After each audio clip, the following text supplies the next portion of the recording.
They're really good. They're improved from last year and very experienced, very skilled. Between the receivers, their tight ends, and their backs, and that quarterback, they've got a lot of explosive playmakers and good veteran offensive line. So they're as good as advertised. What do you see the biggest difference between that same team that played here last year and the team you're going to face this week? Just a more consistent, more confident, more experienced. What makes a game like this more challenging than other ones? I know you guys have to treat every game like it's the same, but it's going to feel a little different knowing this is it. Yeah, I think the margin for error is less because of the opponent, So they'll exploit you, and they're good on both sides of the ball. They're excellent in special teams, so we're going to need to really play well. Will this be the best offensive player in the game plan? But do you blitz less against a team like this and try and keep them in front of you because of all the playmakers, or how do you treat the facility? I think you gotta mix it up.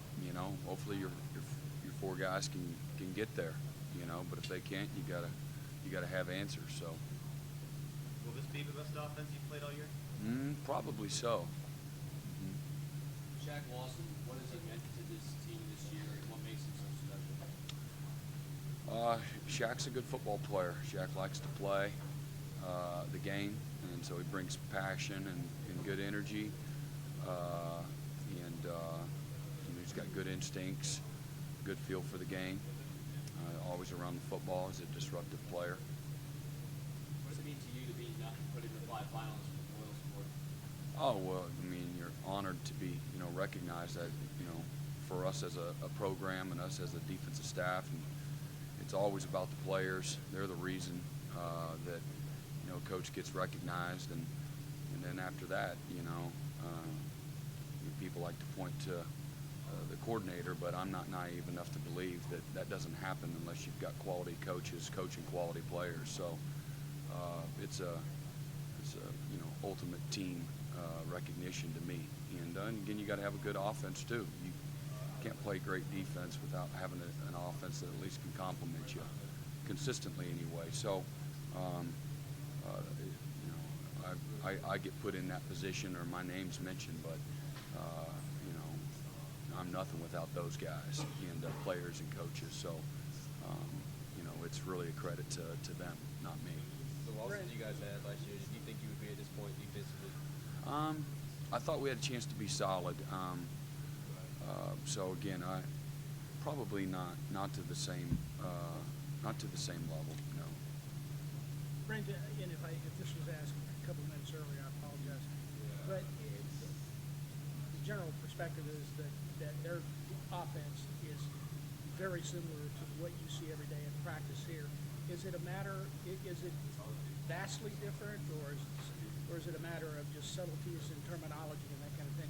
There's a lot of similarities, and there's a number of differences as well. So a little bit of both. Could you characterize, or would you characterize some of the differences? There's just formationally, their tempo is really, really fast all the time, and some of the skilled guys are the same in some ways and different in others. So they do a good job of spreading the ball out, putting themselves in advantageous positions by checking the sideline, seeing what you're in, and so we got to do a good job in our presentation as well. And but they're very balanced, and they're deep at receiver. Is their pace and speed more like what Shad wanted to do than what you're doing, what Clemson does now? I don't know. Or is it even faster? I think it's pretty fast. I don't know what the numbers say. There's the metrics that are out there. Whatever the metrics say, they're really fast. Headaches? Look at the way that UNC started against NC State, and use that as kind of a battle cry to your team. You got to come out fire. Well, you just watch any game, maybe outside their first game, and there's your battle cry. How you like this play? How about this play? How about this team? How about that score? So first play of the Duke game, He's all jacked up, in-state rivalry, but then he can run the flea flicker, touchdown, 80 yards. So there's a lot of battle cry plays. I'm a big fan of number 13. That guy's he's a great football player. Kickoff, punt team, kickoff return.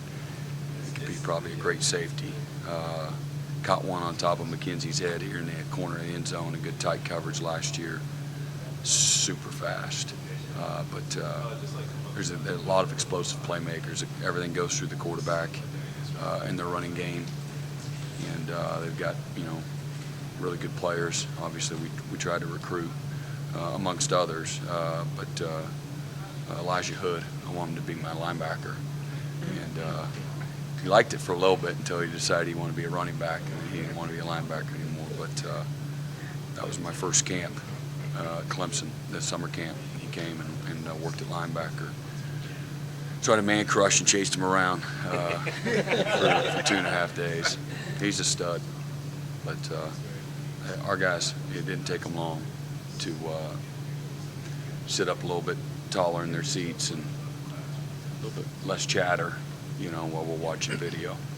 Brent, after that game here last year, you kind of got after the defense because of the lapses there at the end a little bit. And that seemed to carry on for the rest of the season. They seemed to really pick up their play after that. You think the guys you still have now remember those moments back, last early October? Well, we showed them. Yeah. So I think they do. Yeah, they saw it yesterday. Every year's different.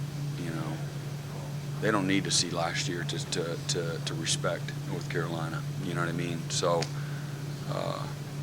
we've had plenty of lapses since last year, way too many to count. And this team will really make you pay. If you do just the wrong thing. So. Williams at quarterback, what kind of challenges does he present? Well, he's a runner and a thrower and does both really well. So anytime a guy can extend plays that way or be a threat to, it's just like Deshaun Watson, same issues at whatever, you talk to Tony and Jeff about. You're talking to rival defensive coordinators, about defending that offense. When you have a quarterback that can do those things, that makes it tough. And then he's experienced and instinctual and anticipates and things like that. So he understands defenses and well coached, very well coached, very poised. Coach, because of the tempo at which they play, do you rely on your two deep more than you would against a slower offense? Well, you don't have to if you go 3 and out every series. So that's the first plan that we're putting in. Is the 3 and out. The 3 and out plan. Good luck with that one. Yeah, you're going to have to play more guys for sure. Do you prepare going into a series knowing because they go fast, guys may have to play like 6 or 8 snaps? I mean, do you have to prepare guys for that? Yeah. They don't like stuff? Yeah, I mean, they better. You just got in, You're not coming out. So, yeah, you do. Is Ben's shoulder so dinged that you've got to have some provisional ideas about what you can do? Well, I got like one option about what we can do, and that's put in the next guy if he can't go. So that's the provisional plan. There's, what week are we? If I had all these other plans, I probably would have tried them, but I got one guy. So he's ready to go, though. Jalen Williams. Jalen Williams. Yeah. Is Ben, was he like 75%, 80%? I mean, what's he been able to give you? I don't know. You have to ask the doctors. I don't know. He was fine. He wasn't complaining about the shoulder in the game the other day, so he'll be fine. Do you think the injury was ever made him a liability at any point? I don't think so.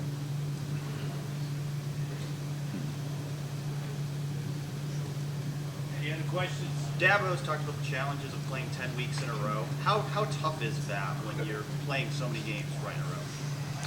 I'm sorry, some of your buddies are laughing because you get Dabo. I think.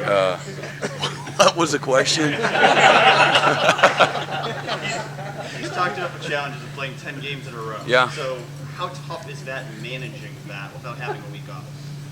Well, I mean, it's tough. I don't know. We've won them all, but I think you'd be naive to believe that it doesn't affect you somehow. I mean, the rest would do you well mentally and physically. But has North Carolina played the same amount in a row or not? Not quite. No? Like 7 or 8. Yeah, I think it'd be an advantage to not play that many in a row. But so it's tough. But I think Coach Swinney's done an awesome job and been very conscientious about managing our players under those circumstances. And the weight game, for example, we didn't have to play. We were able to play more guys. That helped. From just a natural wear and tear fatigue standpoint. So I think he's managed it really well. It's changed things up in a routine to keep guys fresh. In case anybody didn't know, it's harder now more than ever to keep guys engaged on one thing for too long. So they wouldn't get bored with the routine. And of course, Coach Swinney he's again a perpetuator of the positive. So he's very creative in a lot of different ways in how he manages the team from a head coach position. So I think we probably managed it as well as you could. Is that challenge amplified by the tempo that UNC plays with? I don't know. I'm not going to create this life of its own issue. It is an issue. We need to be able to get lined up and put our hands in the dirt and play. And if we do, I know we have a chance to be successful. So I think that's the number one thing. I'm not going to, oh my gosh, you're going to go really, really fast. And if we play 10 in a row, what are we going to do? What's the provisional plan? And just to have fun with it. I mean, what are we going to do? This is our last game. I mean, you got everything you got, Is that BYOG? Let's go. And I think you got to manage your personnel and to try to be smart about, playing guys. And again, hopefully we're dictating some tempo. That's the plan, that we play well and we're helping dictate the tempo. And you got to play well as a team. If the offense is going 3 and out every time and we can't get off the field, that's a recipe for disaster. And so there's no good plan that's going to counter those issues if those things happen. So playing well as a team, understanding the substitution pattern if and when need be, and how to do that within the course of a game when you're staying on the field. For example, if they get run out of bounds on our sideline, you got your if you need to substitute, that's the time. Obviously, when they sub, you can sub. So, I think we have a little bit of experience with that, but it's kind of the plan. Brent, wide receiver set like UNC has, rather than some teams that have one stud receiver? I mean, it's a lot different. Guys got to play well across the board, and I'm excited about that. That excites me, and I think it excites our guys. It's like, it's not like any other week though. You say, hey, Cordray, they got this ham and egger over here, and Jerry Rice out here, so you're good this week. And but sometimes that probably they see that for themselves sometimes too. They're not really going back here, and then lo and behold, a week ago, Cordray got a little bit more action than he was anticipating. And so now everybody's on high alert. I love it because I think our guys are smart enough to recognize what the issues are, and hopefully it brings out the best in our guys. Is the kind of week where Adrian's experience he's gotten this year is going to be important? Sure, I think so. Brent, are you concerned about the turnovers that you guys are creating on your side of the ball?